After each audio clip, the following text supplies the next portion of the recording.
Dear students, good morning. आज मैं आपको कक्षा 12 विषय रसायन विज्ञान पाठ 2 विलयन, इसके पहले का जो हमारा टॉपिक चल रहा था हेनरी का नियम, उसमें जो है न्यूमेरिकल कुछ हम लोग सॉल्व करने जा रहे हैं। तो जैसा कि मैंने पिछले दिन आपको एक न्यूमेरिकल दिया था, उस न्यूमेरिकल में हमने कुछ चीज़ों को बताया था, उसका सलूशन यहाँ पर मैं आपको दे रहा हूँ। उस क्वेश्चन का कुछ लोग इसको लगाए ही होंगे, ठीक है, लेकिन इसका सलूशन मैं यहाँ पे दे रहा हूँ, ठीक है। क्वेश्चन हमारा था क्या कि यदि N2 गैस को 293 केल्विन ताप पर अगर जल में प्रवाहित किया जाता है, ठीक है, तो 1 लीटर जल में N2 गैस के मिली मोलों की संख्या हमें ज्ञात करनी थी। तो उसके लिए दिया था गैस का N2 गैस का जो आंशिक दाब था वो दिया था और हेनरी स्थिरांक का हमारा मान दिया हुआ था, ठीक है। उससे हमें कैलकुलेट करना था क्या कि N2 गैस के जो मोल हैं 1 लीटर जल में जो प्रोवाइड कर रहे हैं उसके कितने मिली मोल जो है कि हमें मिलेंगे, उसी का मान हमें क्या करना था, कैलकुलेट करना था। तो यहाँ पे इसका सोल्यूशन आप लोग देखेंगे तो सबसे पहले हम जानेंगे इसका थियरी क्या है। तो देखेंगे कि गैस की विलेयता जलीय विलयन में गैस के मोल अंश से क्या है, संबंधित है। यानी कोई भी अगर विलयन है तो वह डिपेंड करता है कि उसमें विलेय की मात्रा कितनी घुली है। तो विलेय की मात्रा को ज्ञात करने के लिए हम सबसे पहले मोल अंश से डिफाइन करते हैं उसको, ठीक है। तो यहाँ पे सबसे पहले हम उस जलीय विलयन में क्या निकालेंगे, मोल अंश निकालेंगे। तो हेनरी के नियम से मोल अंश और आंशिक दाब में क्या रिलेशन होता है, तो दिया कि XN2 = PN2 अपन KH। तो जाहिर सी बात है इसमें कि PN2 यानी आंशिक दाब का मान हमें दिया है और KH यानी हेनरी स्थिरांक का मान दिया है, जो कि आपके न्यूमेरिकल में दिया कि 76.480 किलो बार दिया था। इसको हम क्या करेंगे, बार में जब चेंज करेंगे तो 10³ से क्या करेंगे, मल्टीप्लाई कर देंगे, तो यह बार में बताने लगेगा इसका। अब XN2 जब इसका मान हम कैलकुलेट करेंगे तो आपका यहाँ पे आएगा 1.29 × 10⁵ कितना, 5 आएगा। यह किसका मान हो गया, यह मोल अंश का मान हो गया, ठीक। अब हम जानेंगे कि यह मोल अंश निकल गया तो अब क्या पूछ रहा है, यहाँ पे पूछ रहा है कि जलीय विलयन में 1 लीटर में कितने मिली मोल जो है N2 गैस के क्या होंगे, इन्वॉल्व होंगे। तो हम जानेंगे कि चूंकि 1 लीटर जल में 55.5 मोल होते हैं, ठीक है। किसी भी गैस के लिए ले लें तो 1 लीटर जल में जो है मोलों की संख्या जो होती है वो कितनी होती है, 55.5 मोल होते हैं, ठीक है। तो अब यहाँ पे N2 की बात कर रहा है तो ध्यान देंगे यहाँ पे, माना N2 के मोलों की संख्या स्मॉल n, तब N2 गैस के मोल अंश XN2। तो सबसे पहले विलेय का जब हम मोल अंश निकालते हैं तो उसका डिफिनीशन है कि सबसे पहले लिखते हैं हम विलेय का मोल अंश बटे क्या, विलयन का मोल अंश। तो विलयन का जब मोल अंश लिखेंगे तो उसमें विलायक और प्लस विलेय दोनों क्या हो जाएंगे, इन्वॉल्व हो जाएंगे, ठीक है। तो यहाँ पे देखेंगे तो विलेय का जो मोल अंश वह क्या है, n है। यहाँ पे भी विलेय का मोल अंश क्या है, n है, लेकिन विलायक जो है जल है उसका मोल अंश कितना है, मोल 55.5। अब इसको हम यहाँ पे लाएंगे, कैलकुलेट करेंगे तो यहाँ पे दिया n/n + 55.5 और यहाँ पे 1.29 × 10⁵ कितना, 5 दिया है। किसका मान है, N2 गैस के मोल अंश, जो कि यहाँ पे निकाला गया, ठीक है।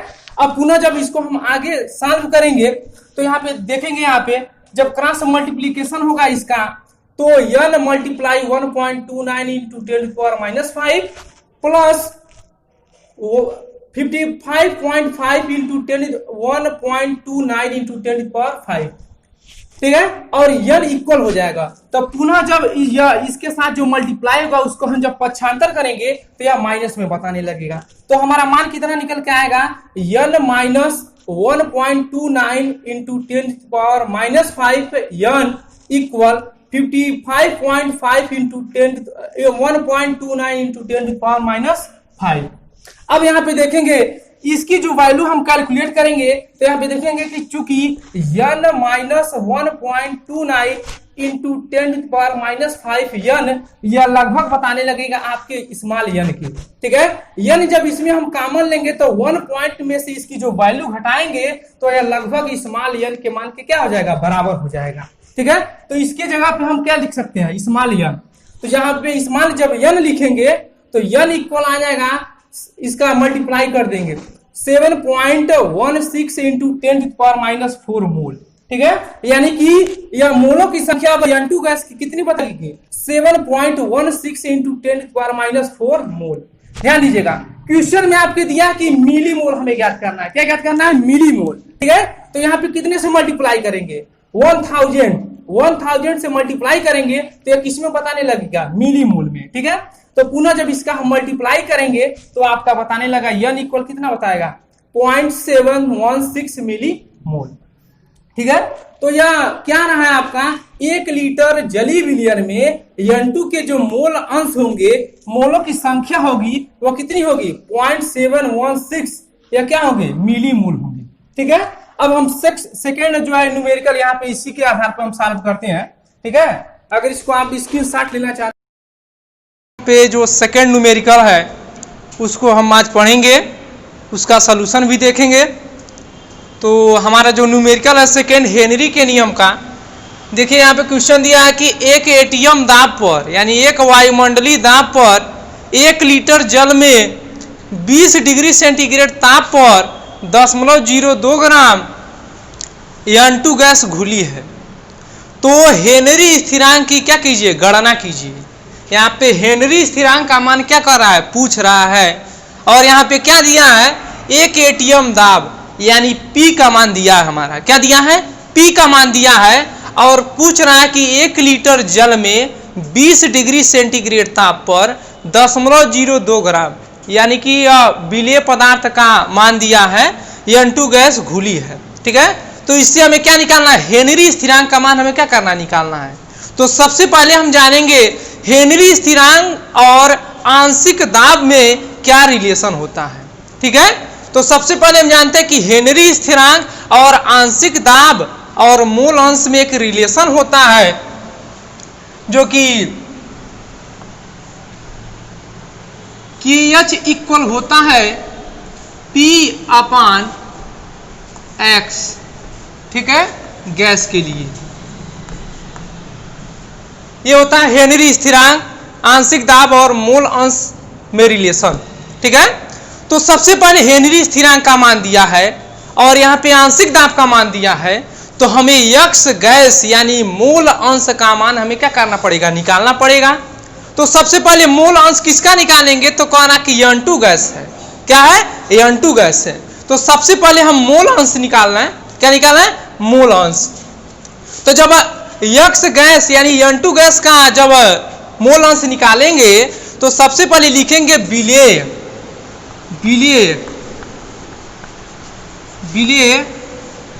N2 का मोल अंश लिख सकते हैं यक्स N2 इक्वल क्या लिख सकते हैं? तो जब निकालते हैं मोल अंश विलेय का तो सबसे पहले लिखते हैं विलेय का मोल अंश, विलेय के मोलों की संख्या बटे विलयन का मोलों की संख्या। तो विलेय का मोल निकालेंगे तो मोल बराबर क्या होता है? मोल बराबर होता है N2 के लिए निकालेंगे, मोल बराबर होता है क्या? भार बटे अणुभार। तो भार यहाँ पे क्या दिया है? यानी नाइट्रोजन का भार दिया है 0.02 ग्राम। ठीक है, और अणुभार निकालेंगे नाइट्रोजन का। ठीक है, तो क्या नाइट्रोजन का अणुभार क्या है? 14 होता है। नाइट्रोजन का अणुभार 14 होता है। यहाँ पे 2 मॉलिक्यूल है तो 14 दूनी क्या कितना हो जाएगा? 28 हो जाएगा। ठीक है, तो यहाँ पर मोल N2 के लिए कितना हो गया? 0.02 बटा क्या हो जाएगा? 28। ठीक है, अब यहाँ पे देखेंगे विलायक, क्या लिखेंगे? विलायक यानी H2O मोलों की संख्या।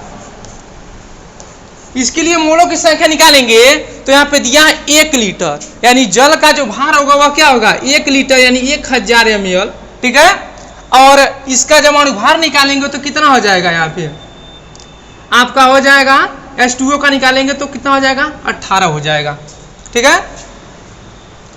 अब यहाँ पे मोलों की संख्या निकल गई तो हम सबसे पहले निकालना मोल अंश किसके लिए? तो विलेय पदार्थ के लिए लिखेंगे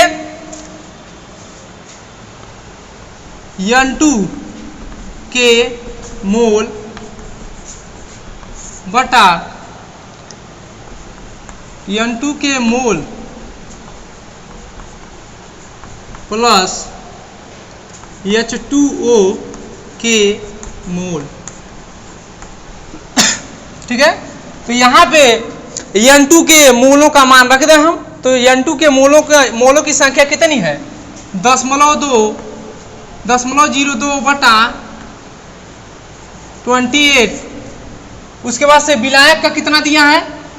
तो विलायक का दिया है 1000/18। तो सबसे पहले यहाँ पे N2 के मोलों की संख्या, तो पुनः यही लिखेंगे 0.02/28 प्लस, अब विलायक का लिखेंगे H2O के लिए तो 1000/18। ठीक है, पुनः जब हम इसको सॉल्व करेंगे, तो जब इसको हम सॉल्व करेंगे तो ओवरऑल जो हमारी वैल्यू आएगी वो आपकी आएगी 1.129 इंटू 10⁻⁻5 मोल। ठीक है, तो विलेय के जो मोलों की संख्या है हमारी निकल जाएगी, वो कितने आएगी? 1.129 इंटू 10⁻⁻5 मोल। ठीक है, अब ध्यान दीजिए, यहाँ पे जब हेनरी स्थिरांक का मान निकालेंगे तो पुनः यह फार्मूला यूज करेंगे। ठीक है, अब लिखेंगे इसलिए कि H बराबर P/x/N2। ठीक है, तो यहाँ पे P का मान रखेंगे। P का मान क्या है? एक वायुमंडलीय दाब है, और x/N2 का मान दिया हमारा 1.129 इंटू 10⁻⁻5। अब इसको हम जब सॉल्व करेंगे यहाँ पे, तो इसकी जो वैल्यू आएगी हमारी निकल के, वह 7.70 इंटू 10⁻⁻4 वायुमंडल। क्या आएगा? वायुमंडल। ठीक है, यह हो गया हेनरी स्थिरांक का मान। क्या हो गया? हेनरी स्थिरांक। तो हम वायुमंडलीय दाब और मोल अंश के आधार पर हम हेनरी स्थिरांक का क्या कर सकते हैं? मान निकाल सकते हैं। इसी टाइप से और भी एग्जाम्पल होंगे, इसको आप लोग सॉल्व कीजिएगा। ठीक है, आज के लिए बस इतना ही।